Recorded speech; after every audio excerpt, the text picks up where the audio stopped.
Hello and welcome back to another video on the Eternal Light YouTube channel. Now today I have a few more cards to show you, and I also want to talk about the first starter deck which I will be developing starting this Friday actually.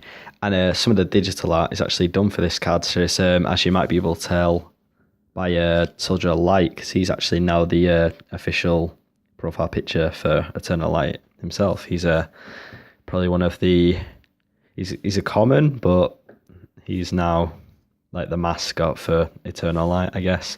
But today we have three new cards. We have our first legendary to show off, another equip card out of the starter deck, and an ability card. So we have one of each type of card today. We have a warrior, an ability card, and an equip card.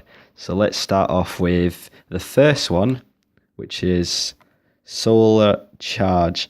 And the art on this card again is Soldier of Light, and it is him sort of like bursting into flames, but that's a good thing because obviously he's a warrior, a soldier of light, so he kind of gains power from this. But what this does is you can discard a card like a warrior from your hand and increase any warrior with light in its name's damage by 50 until the end of that turn that you use this card. So say if you take Soldier of Light, for example, if you were to use this on him in a battle, say like, oh, your opponent's got like a card with 100 damage, like you can't defeat it, you need to sort of like keep you in the game, you could use this, discard a card from your hand, and his damage would go up to 130, which is pretty decent for a level 5 warrior. The next card is Magma Blade. Now this is the second equip card in the series and the first starter deck, which is a not like the first one. Let's see if I can get focus on that. You can equip this one to any warrior. So Heat Cannon could not be equipped to any, it had to be equipped to a fire type. This one can be equipped to any, and that one gains 20 damage, the warrior that you choose to equip this to.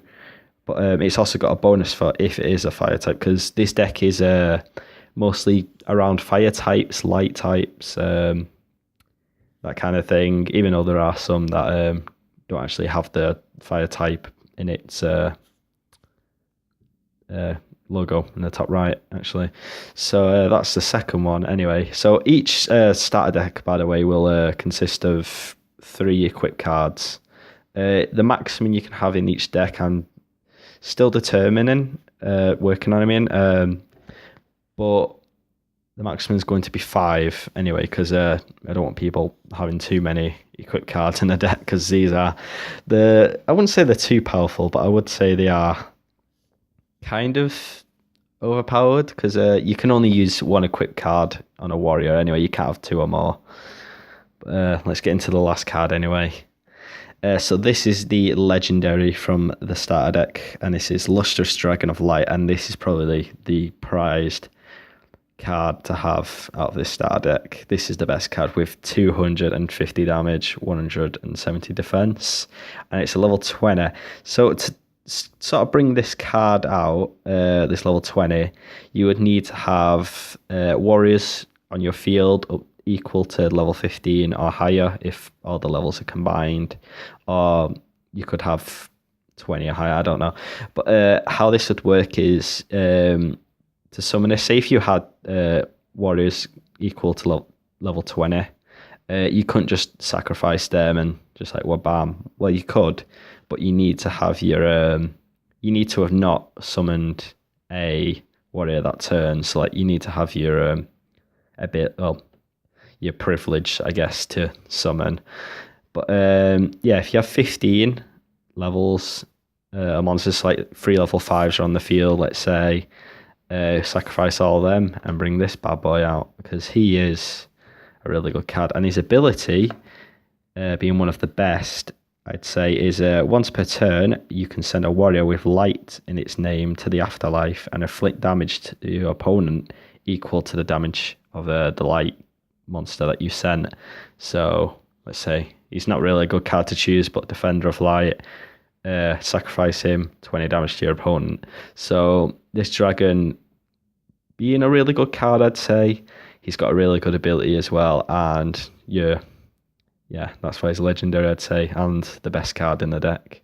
So just before we end the video as well, I'd like to say I've been working on some notes for the first starter deck, because this Friday, obviously, I'll be actually getting this out there, I guess, and developing it on the GameCrafter website. If you've heard of that, a lot of people have heard of that, and a lot of people do get their games made through this, and I think it's probably one of the most easiest and reliable websites for creating your own card game. And I've just been noting down a few things, and what these boxes mean are the rare is blue being rare, yellow being legendary, and white being common. And this is like the limit of how many of those cards you can have in a deck. So where is it? Winged Angel of Light, Card Resurrection, and the Lustrous Dragon of Light. You can only have one of in your deck because of them being like really overpowered or almost overpowered. If they were overpowered, they'd be banned or removed. But yeah, and each starter deck, the first starter deck is called the Power of Light. It will consist of 5 rare cards, a legendary, and 30 common when it is released. And it will be the main deck, I guess, but it's also the first deck in the series. And I'm really happy to actually be working on it as of Friday. So thanks for watching. Make sure to leave a thumbs up in this video and subscribe if you want to see more Eternal Light videos in the future. And other than that, I'll see you in the next one. Thanks for watching.